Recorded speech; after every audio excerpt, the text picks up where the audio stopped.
प्रतिष्ठितम् आविराविर्मयेधि वेदस्य मानिस्थ श्रुतं मे मा प्रहसि रनेना भीतेनाहोरात्रां संदधामि ऋतं वदिष्यामि सत्यं वदिष्यामि तन्मामवतु तद्वक्तारमवतु अवतु माम् अवतु वक्तारम् अवतु वक्तारम्। ॐ शान्ति शान्ति शान्तिः। शङ्करं शङ्कराचार्यं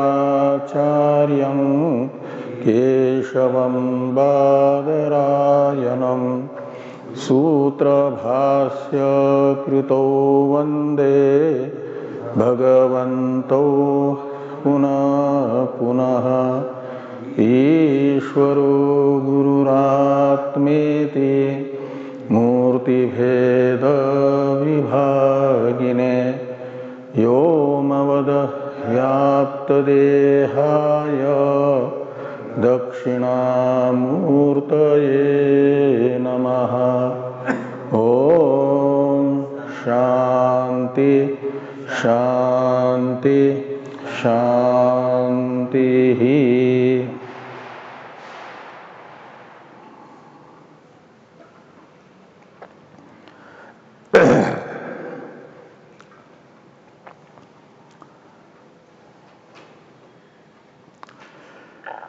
ऋग्वेदीय ऐतरेय उपनिषद के तृतीय अध्याय के प्रथम खंड की प्रथम कंडिका के व्याख्यान रूप भाष्य की चर्चा हम लोग कर रहे हैं। भगवान भाष्यकार इस कंडिका के प्रथम वाक्य की व्याख्या कर रहे हैं। कोयम आत्मा इति उपास्मये इत्यादि प्रथम वाक्य हैं। इसकी व्याख्या रूप भाष्य में हम लोग तमेव वयम अपि उपास्मये कोनु खलु स आत्मा इति यहाँ तक के भाष्य की चर्चा कर चुके हैं। एवं जिज्ञासा पूर्वम अन्योन्यम पृच्छताम इत्यादि भाष्य वाक्य की चर्चा होनी है। एवं जिज्ञासा पूर्वम इत्यादि भाष्य वाक्य की अवतरण टीका है। एक आशंका करके उसके उत्तर के रूप में टीकाकार एवं इत्यादि का अवतरण लिखते हैं। तो टीका को देखिए। ननु भूतानां व्याकरणार्थम यह प्रविष्ट स एव आत्मा इति निर्धारण संभवात विचार अनुपपत्ति इति आशंक्य एवं अपि द्वयोः प्रविष्टत्वेन स्मर्यमानत्वात् न निर्धारणम इति वक्तुम द्वयोः प्रविष्टत्वं स्मृतम इत्याह एवं जिज्ञासेति। इतना अवतरण है।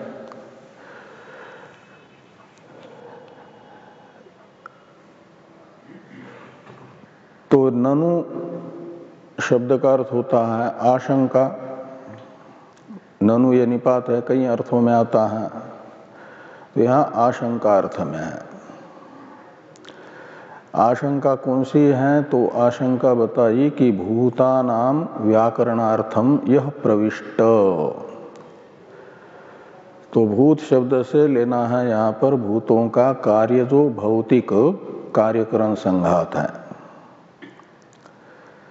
उसे भूत शब्द से लेना तो भूतानाम का अर्थ निकलेगा कार्यकरण संघातानाम। व्याकरणार्थम इसमें वी आंग उपसर्ग पूर्वक डुक्रिय करणे धातु का भाव अर्थ में ल्युट प्रत्यय करके व्याकरण शब्द बना है। और धातु के संबंध से उपसर्ग के संबंध से धातु का अर्थ परिवर्तित होता है। भू धातु का सत्ता अर्थ है, अनु उपसर्ग लगने से अनुभव रूप ज्ञान अर्थ निकलता है। प्र उपसर्ग निकलने से प्रभव यानी उत्पत्ति अर्थ निकलता है।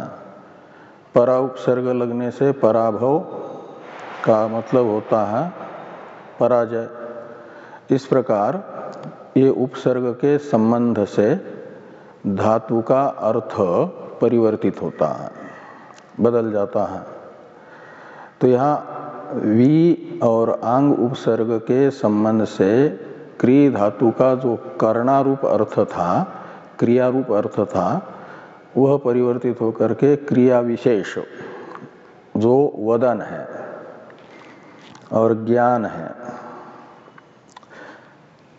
इन दोनों को बताएगा व्याकरण शब्द। तो जब व्याकरण शब्द का अर्थ कथन लेंगे, वदन लेंगे, तब भूतानाम व्याकरणम का अर्थ निकलेगा कार्यकरण संघात का तादात्म्यन कथन। ये भूतानाम व्याकरणम शब्द का अर्थ निकलेगा व्याकरण शब्द का अर्थ कथन करने पर। और व्याकरण शब्द का अर्थ ज्ञान भी लेना है। वो ज्ञान कौन सा? वाक्यार्थ ज्ञान, आत्मज्ञान। क्योंकि पहले आया था कि जगत को बनाने वाले आत्मा ने विचार किया कि यदि इस कार्यक्रम संघात का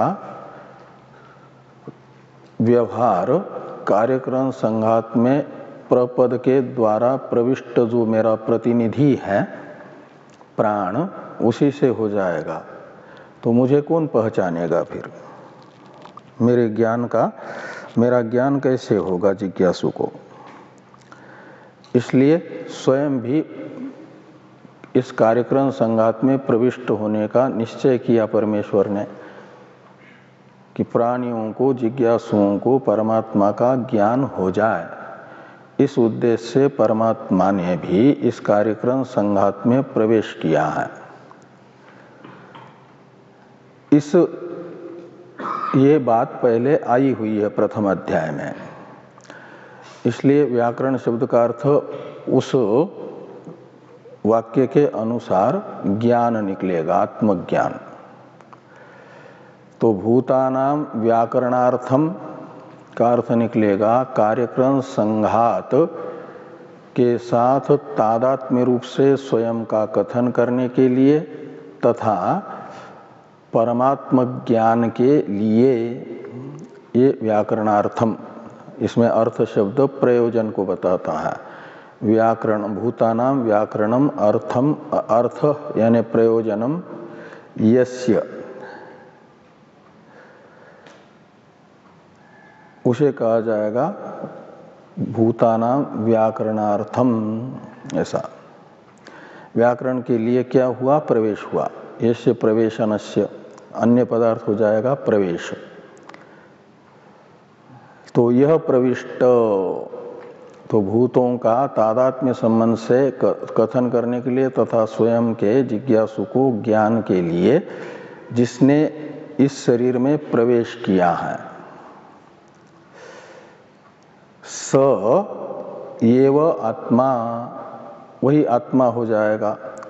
इस प्रकार का निर्धारण संभव हो जाएगा तो विचार अनुचित है। बिना विचार के ही ये निश्चय हो जाएगा तो विचार की पुनः अनुपपत्ति, आत्मविषयक विचार की, क्योंकि आत्मा का अनिर्धारण हो तो निर्धारण अनुकूल विचार किया जाता है। तो आत्मा का निर्धारण तो इसी प्रकार से संभव है। तो विचार अनुपपत्ति इति आशंक्य, इस प्रकार की आशंका है। ये आशंका होने पर ये कहते हैं कि एवं अपि, अब एवं जिज्ञासा पूर्वम इत्यादि से जिस अभिप्राय से उत्तर दिया जा रहा है वह अभिप्राय स्पष्ट करते हैं कि एवं अपि द्वयोः प्रविष्टत्वेन स्मर्यमानत्वात्। तो एवं अपि का अर्थ है कि जो कार्यक्रम संघात में प्रविष्ट हुआ वह आत्मा है, ऐसा निर्धारण संभव होने पर भी ये एवं अपि का अर्थ निकलेगा। जो प्रविष्ट हुआ है शरीर में वह आत्मा है ऐसा निर्धारण कर भी ले तो भी प्रविष्ट हुआ यदि एक होता तो ये निश्चय होता कि जिसने प्रवेश किया वह आत्मा है, प्रवेश करता। लेकिन यहाँ प्रवेश करता तो दो है। वो कहा जा रहा है कि द्वयोः प्रविष्टत्वेन स्मर्यमानत्वात्। तो पूर्व ग्रंथ के द्वारा ऐत्रेय उपनिषद में ही शरीर में प्रविष्ट के रूप प्रविष्ट होने वाले दो बताए गए हैं। तो द्वयो प्रविष्टत्वेन स्मर्यमानत्वात्, तो प्रवेशकर्ता के रूप में दो का ज्ञान हो रहा है। वे कौन दो हैं तो वो आगे बताए जाएंगे। इसलिए यहाँ दो होने से निर्धारण नहीं होगा, संशय उपस्थित होगा कि प्रविष्ट हुए दो में से कौन आत्मा है। प्रपद से प्रविष्ट हुआ प्राण को आत्मा मानेंगे या मूर्धा का भेदन करके प्रविष्ट हुए को आत्मा मानेंगे, ऐसा संशय ही बना रहेगा, निर्धारण नहीं हो पाएगा। ये यहाँ पर कहा कि न निर्धारणम इति वक्तुम द्वयोः प्रविष्टत्वम स्मृतम। तो दोनों के प्रवेशकर्ता के रूप में स्मृति होती है। पूर्व में जो श्रावण ज्ञान हुआ उससे जन्य संस्कार से यहाँ पर स्मृति होगी, उसे यहाँ पर बताया जा रहा है कि एवं जिज्ञासा पूर्वम अन्योन्यम पृच्छताम अतिक्रांत विशेष विषय श्रुति संस्कार जनिता स्मृति ही अजायत। तो स्मृति ही अजायत का अर्थ है स्मृति उत्पन्न हुई। तो किनको स्मृति हुई यानी स्मरण हुआ, तो षष्ट्यंत पद जो है पृच्छताम, तो पृच्छताम स्मृति ही अजायत का अर्थ निकलेगा प्रश्नकर्ताओं को स्मरण हुआ।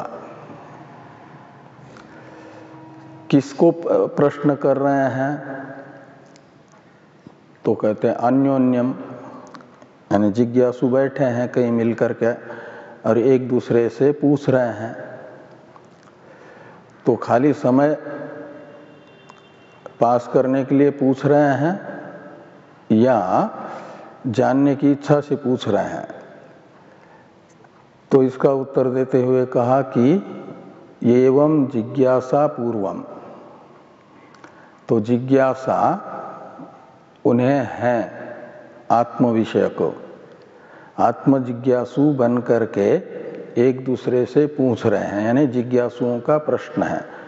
और प्रश्नकर्ता जिज्ञासुओं के अंतःकरण में यह स्मृति हुई। क्या स्मृति हुई, तो स्मृति का विशेषण है अतिक्रांत से लेकर के जनिता, यहाँ तक एक पद है। अतिक्रांत से लेकर के जनिता तक जो एक पद है वो है स्मृति का विशेषण।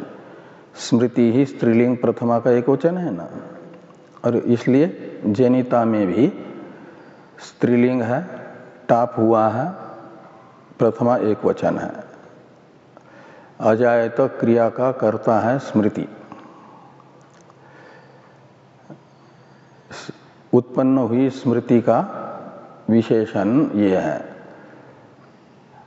तो इसमें कई एक समास हुए हैं। अतिक्रांत विशेष विषय श्रुति संस्कार जनिता, यहाँ तक जो एक पद है इसमें पहला समास तो है अतिक्रांत। समास सीधा टीका को ही देखिए, टीकाकार समास का विग्रह करके बता रहे हैं। जनिता यहाँ तक का जो एक सामासिक पद है उसमें कई एक समास हुए, उनके विग्रह इस प्रकार होंगे। अतिक्रांत शब्द का अर्थ बताते हैं टीकाकार कि अतिक्रांतो यानी पूर्वम उक्तौ, ये अतिक्रांत शब्द का अर्थ निकलेगा। पहले बताए हुए, और द्विवचन होने से दो, वो भी किस रूप से बताए गए हैं? प्रवेशकर्ता के रूप में। तो उनको लेना। अतिक्रांतो पूर्वम उक्तौ, मूल में अतिक्रांत था, वो द्विवचन है, समास में फिर विभक्ति का लोप हो जाता है ना, तो इसलिए अतिक्रांतो यानी पूर्वम उक्तौ यो विशेषो। अतिक्रांत के बाद में एक विशेष शब्द है। अतिक्रांत और विशेष में कर्मधारय समास है। उस अतिक्रांत तथा विशेष पद में हुआ जो कर्मधारय समास, उसका विग्रह है टीका में कि पूर्वम उक्तौ यो विशेषौ, पहले कहे गए जो विशेष पदार्थ हैं। विशेष पदार्थ कौन है? तो कहते देहे प्रविष्टो प्राणात्मानो, शरीर में प्रविष्ट हुए जो प्राण तथा आत्मा, ये अतिक्रांत विशेष शब्द का अर्थ निकलेगा। तो पूर्व में बताए हुए शरीर में प्रविष्ट प्राण तथा आत्मा, ये है अतिक्रांत विशेष। फिर विषय शब्द के साथ बहुरी समास है, वो बता रहे हैं आगे बहुरी समास का विग्रह कि तद विषया, इससे तत् यानी ये प्राण आत्मानो विषयो यस्याः, उसे कहा जाएगा तद विषया, और वो अन्य पदार्थ हो जाएगा श्रुति, श्रुति प्रमाण। तो इसलिए तद विषया श्रुति जन्य अनुभव, ये तद विषया, ये स्मृति का ही विशेषण बना दो, श्रुति का न बना करके। तो तद विषया यानी तो विषयो ये यस्याः स्मृते, अन्य पदार्थ हो जाएगी स्मृति। उस स्मृति को कहा जाएगा तद विषया,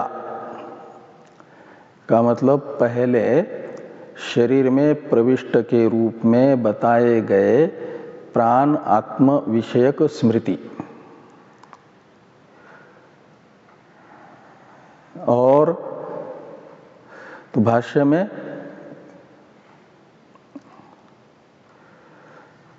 आगे श्रुति संस्कार जनिता, ऐसा है ना? हाँ,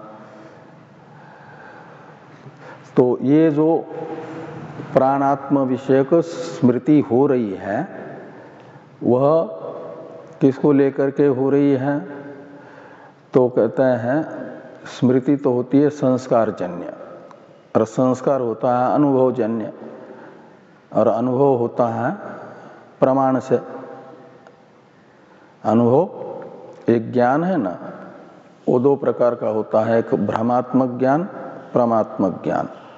तो यहाँ पर प्रमात्मक ज्ञान से जन्य प्रमात्मक अनुभव को लेना है। वो प्रमात्मक अनुभव होता है प्रमाण से, वो प्रमाण बताया जा रहा है श्रुति। तो श्रुति जन्य अनुभव, वहाँ श्रुति शब्द से लेना श्रुतिजन्य अनुभव को, और अनुभव से भी और फिर वो श्रुति शब्द से लेना अनुभव श्रुतिजन्य अनुभव जन्य, इतना अर्थ निकलेगा श्रुति शब्द का ही। संस्कार का विशेषण श्रुति पद से लेना है और संस्कार का विशेषण है श्रुति जन्य अनुभव से जन्य इतना। इसलिए श्रुति शब्द का ही अर्थ करते हैं कि श्रुति जन्य अनुभव जन्य संस्कार।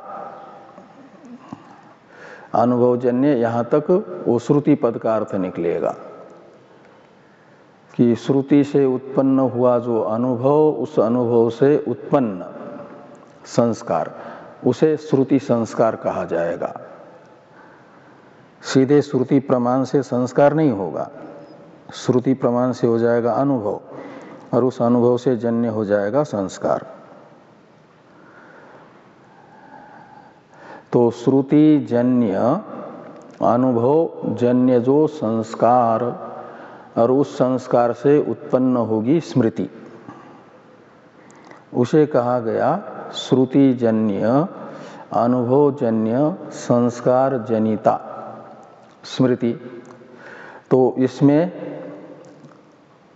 भाष्य में तो है अतिक्रांत विशेष विषय श्रुति संस्कार जनिता, ऐसा है ना एक पद। और टीका में टीकाकार ने तद विषया को अलग एक पद बनाया और श्रुति जन्य अनुभव जन्य संस्कार जनिता ये एक अलग पद बनाया है ना। तो ये दो विशेषण एक ही पद में से स्मृति के निकलेंगे। और जो टीका में दो पद है उनमें करना कर्मधारय समास अलग से। तद विषया इसमें यानी अतिक्रांत विशेष विषया और श्रुति संस्कार जनिता, इन दो पदों में कर्मधारय समास करके एक पद होगा, तब जाकर के भाष्य में विषय शब्द में जो ह्रस्व आकार है ना यकार में, वो ह्रस्वाकारांत बनेगा। टीका में तो अलग पद होने से टाप प्रत्यय करके विषया ये स्त्रीलिंग है, ये ध्यान में आ रहा है ना। इसलिए क्या करना पड़ेगा, तद विषया, इसमें या में आकार को दीर्घ आकार को हटा करके रस्व बनाना पड़ेगा ना। वो रस्व कैसे बनेगा, वो समास होने पर स्त्री प्रत्यय की निवृत्ति होगी।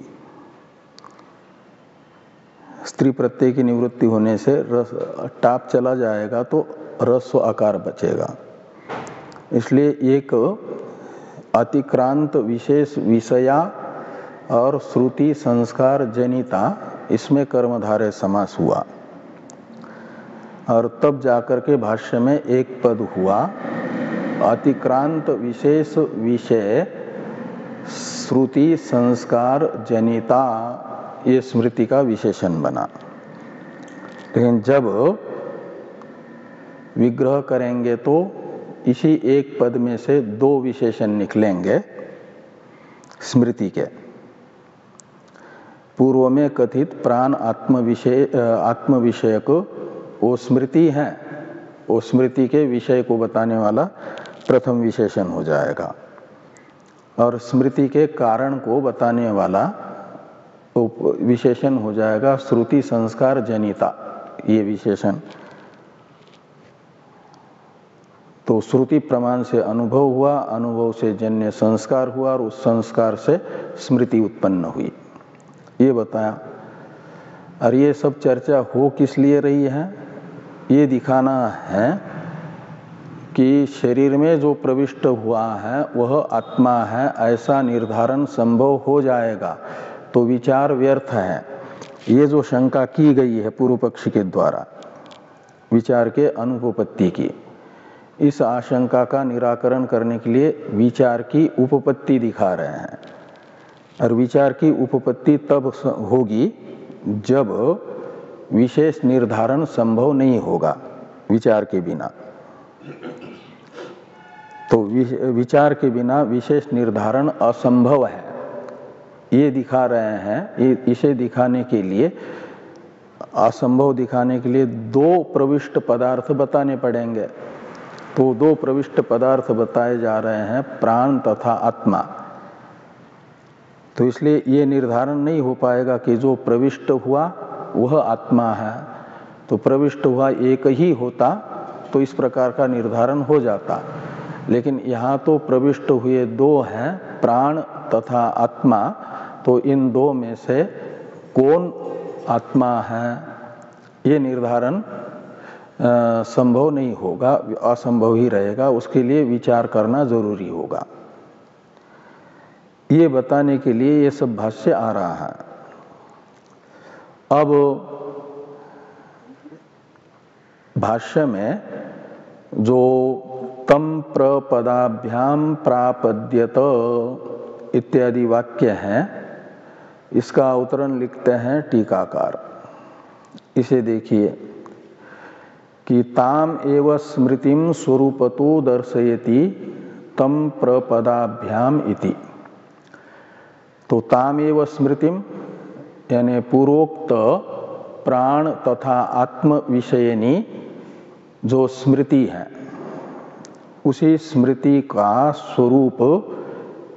स्वरूपतः ज्ञापन करने वाला ये भाष्य है। पहले भाष्यकार भगवान दो पदार्थ शरीर में प्रविष्ट हैं, इसका ज्ञापक प्रमाण बता रहे हैं। दो श्रुति वाक्य जो पहले आए हुए हैं, तो पहला वाक्य है तम प्रपदाभ्याम प्रापद्यत ब्रह्म इमं पुरुषम, एक वाक्य है। दूसरा वाक्य है कि स एतम एव सीमानं विदार्य एतया द्वारा प्रापद्यत। ये दो वाक्य हैं श्रुति वाक्य। इन दो वाक्यों के द्वारा दो को शरीर में प्रविष्ट के रूप में बताया गया है। इसलिए शरीर में दो प्रविष्ट हुए हैं, यह प्रमाण सिद्ध है। यह अर्थ निकलेगा ना। तो यहाँ प्रापद्यत क्रियापद है ना, इस प्रापद्यत क्रियापद का कर्ता कौन होगा?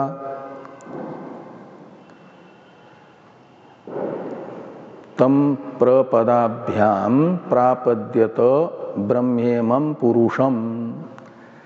इसमें प्रापद्यत क्रिया का कर्ता है ब्रह्म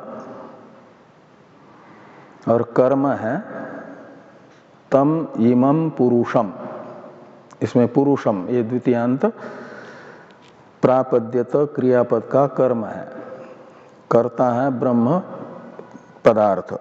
ब्रह्म प्रथमांत पद है ना, इसलिए कर्तृवाच्य में प्रथमांत पद का अर्थ होता है कर्ता। तो ब्रह्म पुरुषम प्रापद्यत, और कौन से पुरुष में? तो तम इमं पुरुषम। तो तम तथा इमं ये दो सर्वनाम द्वितीयांत होने से पुरुष के साथ अन्वित होंगे। तो तम और पुरुषम शब्द से लेना है पुरुष शब्दित शरीर। यहाँ पुरुष शब्द का अर्थ आत्मा नहीं लेना। पुरुष शब्द का अर्थ कहीं कहीं आत्मा भी होता है, लेकिन यहाँ शरीर अर्थ है। तो इसलिए ब्रह्म पुरुषम प्रापद्यत का अर्थ निकलेगा ब्रह्म शरीरम प्रापद्यत। ब्रह्म ने शरीर में प्रवेश किया। कौन से शरीर में? तो कहते हैं तम इमं। तो तम इमं का मतलब निकलेगा जो समष्टि शरीर है विराट नामक, उसमें भी, और वेष्टि शरीर है मनुष्य, इसमें भी, दोनों में प्रवेश किया। किसने? ब्रह्म ने। ये कौन सा ब्रह्म है? प्रपद से प्रवेश करने वाला। प्रवेश किया तो कहाँ से प्रवेश किया? तो प्रपदाभ्याम, तृतीया का द्विवचन है, तो प्रपदाभ्याम का अर्थ निकलेगा प्रपद से प्रवेश किया, और प्रपद का अर्थ है पादाग्र। तो पादाग्र से समष्टि वेष्टि कार्यक्रम समष्टि वेष्टि शरीर में ब्रह्म ने प्रवेश किया। वो ब्रह्म कौन सा है?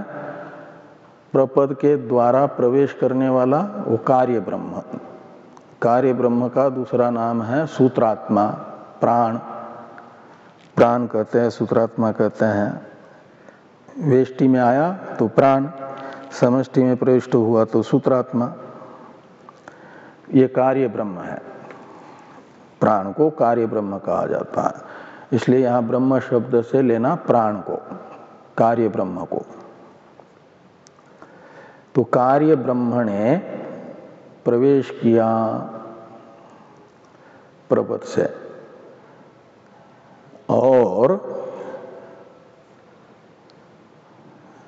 यही अर्थ टीका में टीकाकार ने बताया है। उसे देखिए, अन्वय बताया टीकाकार ने कि तम इमं पुरुषम यानी शरीरम प्रपदाभ्याम, प्रपदाभ्याम का अर्थ कर दिया पादाग्राभ्याम, ब्रह्म यानी अपर ब्रह्म रूप प्राण प्रविष्ट, प्रापद्यत शब्द का अर्थ कर दिया प्रविष्ट। तो शरीर में कार्य ब्रह्म रूप जो प्राण है उसने प्रवेश किया, ये अर्थ निकला तम प्रपदाभ्याम प्रापद्यत ब्रह्मेमं पुरुषम, इस श्रुति वाक्य का। अब दूसरा जो श्रुति वाक्य है, स एतम एव सीमानं विदार्य एतया द्वारा प्रापद्यत, यह शरीर में प्रविष्ट जो दो बताए गए हैं उनमें से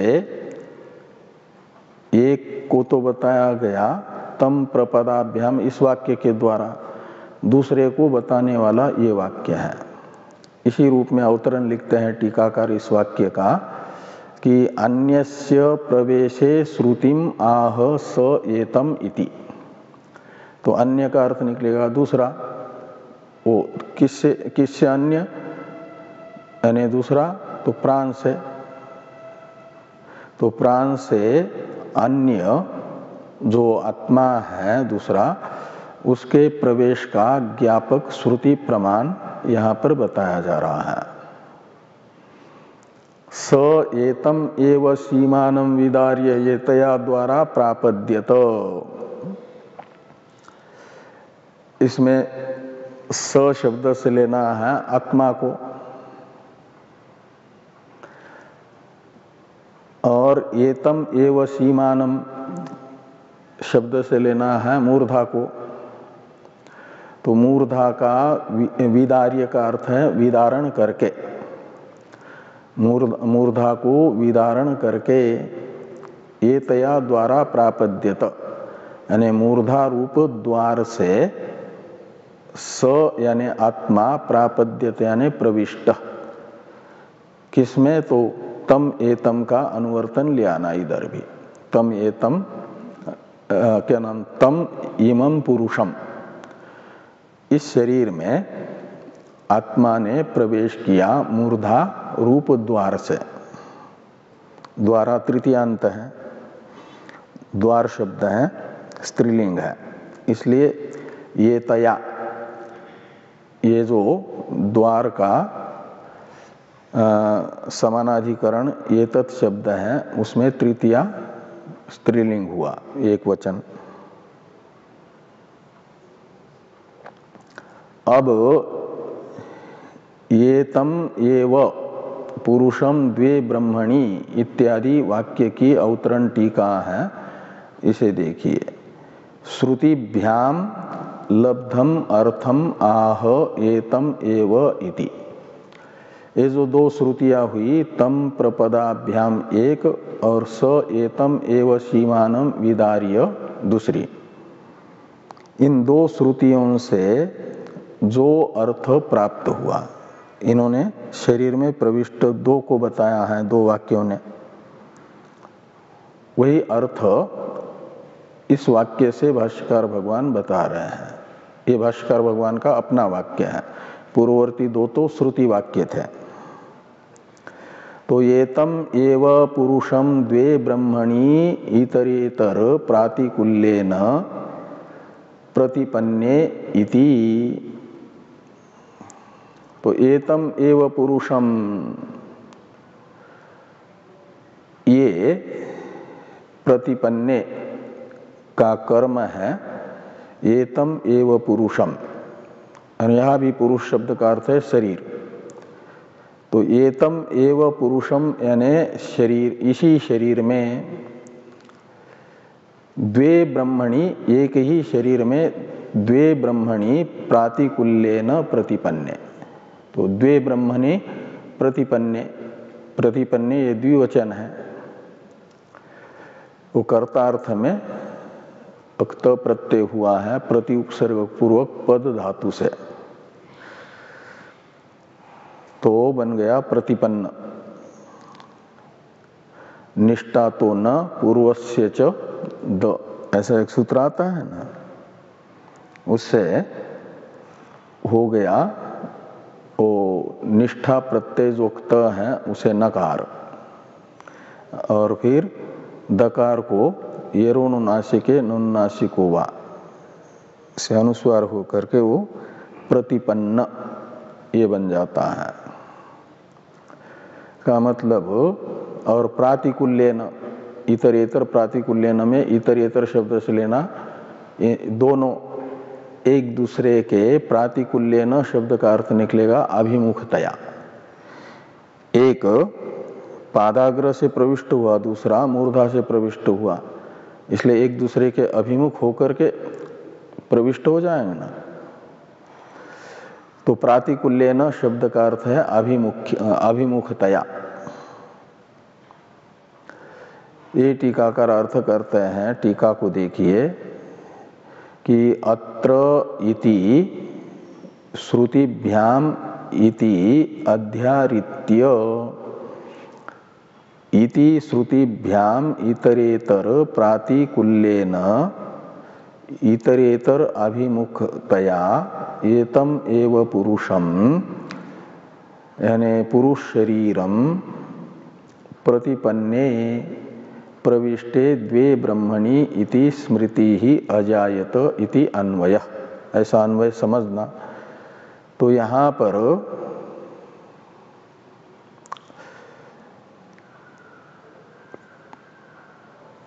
कहाँ गया, हाँ, अत्र इति श्रुतिभ्याम इति अध्यारित्य, तो यहाँ पर अत्र श्रुतिभ्याम, ये दो पद अध्यार, इन दो पदों का अध्यार करना है। कहाँ पर? एतम के पहले अत्र श्रुतिभ्याम, ऐसे इन दो पदों का अध्यार करके अर्थ करना कि श्रुतिभ्याम इतरेतर प्रातिकूल्येन, प्रातिकूल्येन का अर्थ कर दिया अभिमुखतया, और एतम एव पुरुषम का अर्थ करते हैं एतम एव पुरुष शरीरम। इस पुरुष शरीर में, पुरुष शब्दी शरीर में प्रतिपन्ने यानी प्रविष्टे, प्रतिपन्ने शब्द का अर्थ कर दिया प्रविष्टे के, तो द्वे ब्रह्मणि, तो दो ब्रह्म प्रविष्ट हुए हैं। एक है प्राण शब्दित अपर ब्रह्म और आत्मा शब्दित दूसरा पर ब्रह्म। तो पर ब्रह्म तथा अपर ब्रह्म इन दोनों ने इस शरीर में प्रवेश किया। ये श्रुतियां बता रही है। इन दो श्रुतियों से ये अर्थ निकल आया तो संशय होगा। मान लेते हैं कि दोनों, अब ते का अवतरण है टीका में, उस अवतरण को देखिए। इति अन्वय के बाद में ऐसी स्मृति पहले जिज्ञासुओं को हुई, आपस में एक दूसरे से पूछने वाले जिज्ञासुओं को ये स्मृति हुई। ये पहले बताया था ना कि संस्कार जनिता स्मृति अजायत पृच्छताम। उसी वो परस्पर पूछने वाले जिज्ञासुओं को जो स्मृति हुई दो पदार्थ विषयक, उसे यहाँ पर बताया गया। तो दो पदार्थ विषयक स्मृति होने से ये निर्धारण नहीं होगा कि जो शरीर में प्रविष्ट हुआ वही आत्मा है। तो शरीर में तो दो प्रविष्ट हुए, तो एक शरीर में फिर दो आत्मा मानने पड़ेंगे। इसलिए अनिर्धारण ही है, ये दिखाया जा रहा है आगे। अनिर्धारण में हेतु भी बताया जा रहा है, तेच अस्य इत्यादि वाक्य से। इसकी अवतरण टीका को देखिए। इसकी अवतरण टीका है ना, हाँ, कहाँ अन्वय, इसके बाद में देखिए कि न तु एतम एव इति अनेन एतम एव पुरुषम। अच्छा, पहले थोड़ा इसी के विषय में ये बताया जा रहा है, स्मृति उत्पन्न हुई है और इस प्रकार का न तु इसका अन्वय भ्रमितव्यम के साथ जाएगा। इसे आगे देखिए कि न तु एतम एव इति अनेन एतम एव पुरुषम ब्रह्म ततमम अपश्यद इति वाक्यम द्वे ब्रह्मणि इति अनेन द्वे ब्रह्मणि वेदितव्ये इति वाक्यम च द्वयोः प्रवेशे मानतया उपन्यस्तम इति भ्रमितव्यम। इति और भ्रमितव्यम के बीच में नतु को ले आना, यानी किसी को ऐसा भ्रम नहीं पालना चाहिए। न तो भ्रमितव्यम का अर्थ निकलेगा, इस प्रकार का भ्रम न करे, इस भ्रांति में न रहे कोई। क्या भ्रांति होगी? तो कहते इस प्रकार की भ्रांति हो सकती है, लेकिन वह ये भ्रांति करना उचित नहीं है। क्या भ्रांति? तो ये तम एव इति अनेन,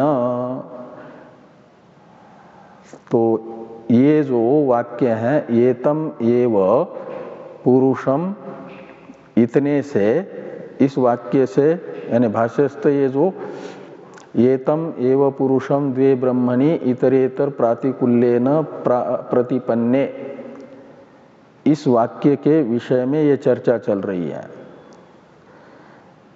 इसमें जिन दो श्रुतियों के द्वारा शरीर में प्रविष्ट दो पदार्थ बताए गए हैं, प्राण तथा आत्मा, वह श्रुति वाक्य पूर्व में बताए हुए हैं।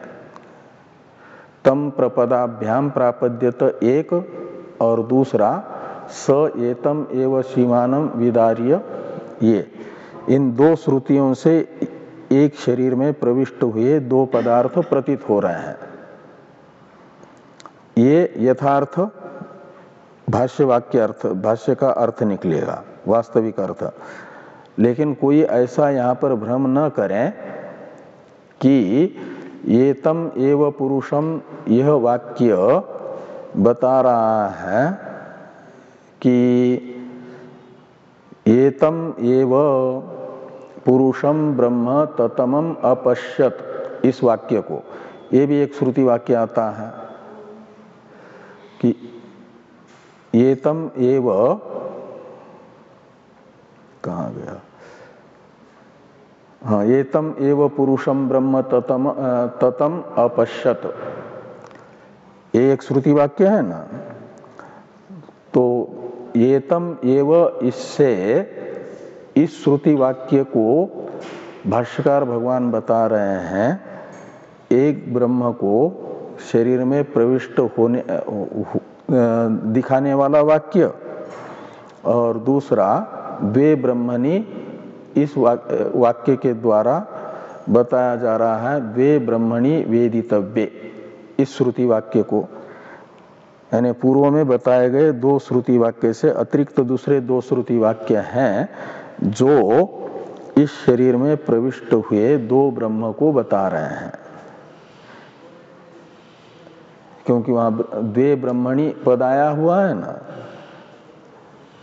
तो उससे द्वे ब्रह्मणि वेदितव्ये ये वाक्य बताया जा रहा है। और एतम, इससे एतम एव पुरुषम ततमम अपश्यत ये वाक्य बताया जा रहा है। इस प्रकार का भ्रम किसी को नहीं रखना चाहिए। ये यहाँ पर कहा इति न तु भ्रमितव्यम। इन दो श्रुति वाक्यों को यहाँ पर नहीं बताया गया है जगत के शरीर के अंदर प्रविष्ट होने वाले दो पदार्थ के ज्ञापक प्रमाण के रूप में, अपितु पहले जो भाष्य में चर्चित दो वाक्य हैं उन दो वाक्य ही इस अर्थ में प्रमाण है, ये यहाँ पर कह रहे हैं। ये ध्यान में आया ना? प्रसंग ही नहीं है तो वे ब्रह्मणि तो मुंडक का वाक्य है तो। हाँ, तो दूसरे वेद का भी लिया जा सकता है ना प्रमाण के रूप में, क्योंकि पाठ में स्वाध्याय में क्रम के अनुसार मुंडक का भी अध्ययन हो चुका है। तो उस मुंडक के वो तो द्वे विद्ये वेदितव्य वो है, एक द्वे ब्रह्मणि वेदितव्य वो अलग है। एक वेद और एक पर ब्रह्म, शब्द ब्रह्म पर ब्रह्म, उन दो द्वे ब्रह्मणि वेदितव्य में ये दो लिए जाते हैं। वो दूसरे इसका है, लेकिन तब भी हो सकता है इसी आयतरे में ही पूर्ववर्ती जो 3 अध्याय हैं आरण्यक में उनमें आया हुआ वाक्य हो द्वे ब्रह्मणि वेदितव्ये। तो ये वाक्य और एतम एव पुरुषम ततम अपश्यत ये वाक्य, इन दो वाक्य के द्वारा शरीर में प्रविष्ट दो वस्तु बताई गई है ये नहीं कह सकते, ऐसा भ्रम नहीं रखना चाहिए, ये टीकाकार कह रहे हैं। अपितु जो पहले भाष्य में आए हैं दो वाक्य, वही दो वाक्य यहाँ पर एक शरीर में प्रविष्ट हुए दो पदार्थों को बताने वाले हैं। अब कोई ये शंका कर सकता है कि इन दो श्रुति वाक्यों को क्यों शरीर में प्रविष्ट होने वाले दो पदार्थ के ज्ञापक न माना जाए, पूर्व में उक्त दो वाक्यों को ही क्यों शरीर में प्रविष्ट दो वस्तु के ज्ञापक के रूप में कहा जाए, ये प्रश्न कर सकते हैं ना। इसका उत्तर देने के लिए, हेतु बताने के लिए ये वाक्य है। ये तो प्रतिज्ञा वाक्य हुआ ना कि इति न तु भ्रमितव्यम, ये प्रतिज्ञा है, इस प्रकार का भ्रम नहीं करना चाहिए। अब इस प्रतिज्ञा वाक्य का निश्चायक हेतु बताया जा रहा है कि आद्य वाक्ये द्वयोः प्रवेश अप्रतीते, तो जिन दो वाक्यों को एक शरीर में प्रविष्ट दो को बताने वाले कहा जा रहा है, उनमें से कहते हैं आद्य वाक्ये द्वयोः प्रवेश अप्रतीते। तो आद्य वाक्य से लेना एतम एव पुरुषम ब्रह्म ततमम अपश्यत ये वाक्य, तो इसमें दो का प्रवेश प्रतीत नहीं हो रहा है। एक ब्रह्म का एतम पुरुषम, एतम एव पुरुषम, ये तो द्वितीयांत है, ये कर्म हो जाएगा, और अपश्यत क्रियापद है, वो प्रापद्य तभी नहीं है। अपश्यत क्रियापद का कर्म है एतम एव पुरुषम, और ब्रह्म ततमम इससे लेना है, ये भी द्वितीयांत है, ये महावाक्य है। उसमें एतम एव पुरुषम शब्द से लेना है शोधित त्वमर्थ को, यानी साक्षी को, और ततमम में एक त शब्द का लोप होकर के तमम, ऐसे 3 तत शब्द है, तकार है। और तमम ब्रह्म का अर्थ है शोधित तदर्थ, तो शोधित त्वमर्थ का शोधित तदर्थ के रूप में अनुभव किया,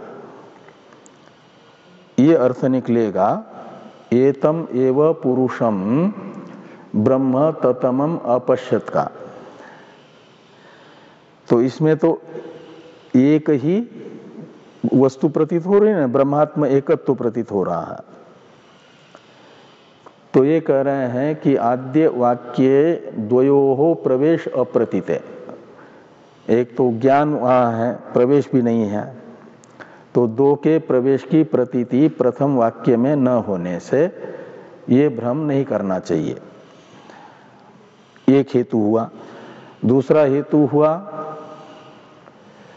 कि द्वे ब्रह्मणि वेदितव्ये, ऐसा आता है। तो इस वाक्य में भी कहते द्वितीय च शब्द ब्रह्म अपर ब्रह्मणोः अभिधानेन तयोर्द्वयोः प्रवेशे मानत्व अयोगात इति। तो द्वितीय वाक्य जो है द्वे ब्रह्मणि वेदितव्ये, ये वाला, इसमें 2 ब्रह्म समझने चाहिए, ये अर्थ निकलेगा। और वो 2 ब्रह्म कौन है? तो एक है शब्द ब्रह्म, वो शब्द ब्रह्म कहते हैं वेद को, और अपर ब्रह्म है क्या नाम, दूसरा ब्रह्म हो जाएगा पर ब्रह्म, शब्द ब्रह्म और पर ब्रह्म, ये 2 ब्रह्म है ऐसा समझे वेदितव्य, यानी वेद को भी जानना जरूरी है, और वेदार्थ रूप जो अपर ब्रह्म है उसे भी जानना जरूरी है। वेद का तात्पर्यार्थ पर ब्रह्म है, और पर ब्रह्म का अभिधायक वेद होने से उसे भी वेद कहा जाता है, क्या नाम, ब्रह्म शब्द से कहा जाता है, लेकिन वो हो जाएगा शब्द ब्रह्म। तो इस प्रकार ये शब्द ब्रह्म तथा अपर ब्रह्म, इन 2 का अभिधान द्वितीय वाक्य में होने से, और इन वेद तथा पर ब्रह्म दोनों का शरीर में प्रवेश हुआ, इस अर्थ का ज्ञापक प्रमाण न होने से, ये लिखते हैं कि तयोर्द्वयोः प्रवेशे, तयोर्द्वयोः शब्द से लेना वेद तथा पर ब्रह्म, इन दोनों का शरीर में प्रवेश विषयक मानत्व अयोगात, यानी प्रमाण न होने से, इन दोनों का शरीर में प्रवेश ज्ञापक प्रमाण न होने से ये नहीं कहा जा सकता कि ये 2 वाक्य यहाँ पर एतम एव पुरुषम और द्वे ब्रह्मणि, इन वाक्यों से ये 2 श्रुति वचन बताए गए हैं, ऐसा नहीं कह सकते, ये भ्रम नहीं रखना चाहिए, ये यहाँ पर कहा। इसलिए क्या हुआ कि पहले वाला जो था तम प्रपदाभ्याम एक और स एतम एव सीमानम विदार्य, ये दूसरा वाक्य, इन 2 श्रुति वाक्यों से ही जिन 2 का शरीर में प्रवेश बताया गया वे 2 हैं कार्य ब्रह्म तथा ये कारण ब्रह्म, जिसे कार्य की अपेक्षा पर ब्रह्म कहा जाता है, इन्हीं का प्रवेश हुआ, ये निश्चित होगा। तो शरीर में जो प्रविष्ट हुआ वह आत्मा है, ऐसा विशेष निर्धारण तब संभव होता जब एक ही का प्रवेश बताया जाता, लेकिन यहाँ प्रवेश तो 2 का बताया गया है, प्राण का तथा आत्मा का, इसलिए निर्धारण संभव नहीं होगा। विशेष निर्धारण संभव न होने से विचार की उपपत्ति ही होगी। ये अभी तक की चर्चा से निकल आया ना। अब आगे है तेच अस्य पिंडस्य आत्मभूते। इसका अवतरण टीका में कि तथापि तयोर्द्वयोः कथम आत्मत्व शंका इत्यत आह तेच इति। तो इन दो में से कौन आत्मा है, ये शंका तो तब होगी जब दोनों में आत्मत्व संभव होगा। तो ये पूछ रहे हैं पूर्व पक्षी की तथापि का मतलब प्राण तथा आत्मा इन दो का प्रवेश शरीर में बताया गया। इन दो वाक्यों से यह मान लेने पर भी तथापि का अर्थ निकलेगा कि तयोः यानी प्राणात्मनो हो कथम आत्मत्व शंका, दोनों में आत्मत्व की आशंका कैसे होगी। इस प्रकार का प्रश्न होने पर, शंका होने पर कहते इत्यत आह, कहते इसलिए आत्मत्व शंका होगी कि तेच अस्य पिंडस्य आत्मभूते। ते से लेना ये जो दो बताए गए पदार्थ है, ते यानी द्वे वस्तुनि, प्राण जो अपर ब्रह्म है और आत्मा शब्द से बताया गया कारण ब्रह्म, कार्य ब्रह्म और कारण ब्रह्म, इन दो को अस्य पिंडस्य शब्द से लेना शरीर को, इस शरीर के आत्मा है, आत्मभूते। ये दोनों भी शरीर के आत्मभूत यानी सत्ता स्फूर्ति प्रदायक है। शरीर का व्यवहार इन दोनों के रहते हुए ही चलता है। दो में से एक भी न हो तो शरीर टिकेगा नहीं। प्राण निकल जाए तब भी शरीर का व्यवहार नहीं होगा, शरीर समाप्त हो जाएगा। और चेतन आत्मा निकल जाए तब भी नहीं हो पाएगा। इसलिए इन दोनों को भी शरीर का आत्मभूत कहा जाता है। आत्मभूत का मतलब सत्ता प्रदायक। तभी तक शरीर है जब तक शरीर में इन दोनों का अस्तित्व है। इस प्रकार इनमें आत्मत्व की आशंका हो सकती है। दोनों में भी, दोनों शरीर को सत्ता प्रदान करने वाले होने से, शरीर से होने वाले व्यवहार के हेतु होने से, यही कहा टीका में टीकाकार ने कि तयो अन्यतरेण विना शरीर स्थिति अभावात तयोः आत्मत्व शंका इत्यर्थ। कि इन तयोः ये निर्धारण में षष्ठी समझना। तो तयो अन्यतरेण का मतलब प्राण तथा आत्मा, इन दो में से एक के बिना भी शरीर की स्थिति संभव न होने से, शरीर स्थिति अभावात तयोः आत्मत्व शंका, इन दोनों में आत्मत्व शंका होगी, आत्मविषयनी आशंका हो सकती है। तो ये दो आत्मा शरीर में प्रविष्ट हैं, इनमें से वास्तविक आत्मा कौन है? कोई सुनाई नहीं दे रहा है, किसी को घंटी बज रही है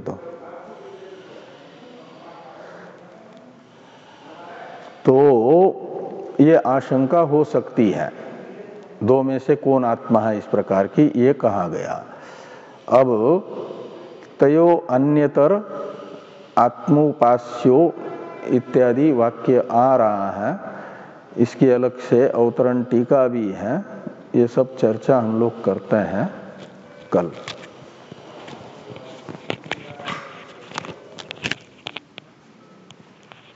ओम मे मनसि प्रतिष्ठिता मनो मे वाचि प्रतिष्ठितम् आविराविर्मयेधि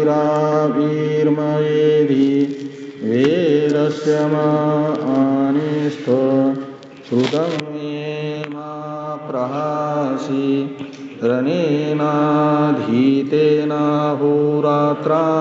सन्दधामि ऋतं वदिष्यामि सत्यं वदिष्यामि तन्मामवतु तद्वक्तारमवतु अवतु माम् अवतु वक्तारम् अवतु वक्तारम्। ओम शांति शांति शांति। चार्यं केशवं बादरायणं सूत्रभाष्य कृतो वन्दे भगवन्तौ ईश्वरो गुरुरात्मेति मूर्तिभेदविभागिने व्योमवद्व्याप्तदेहाय दक्षिणामूर्तये नमः।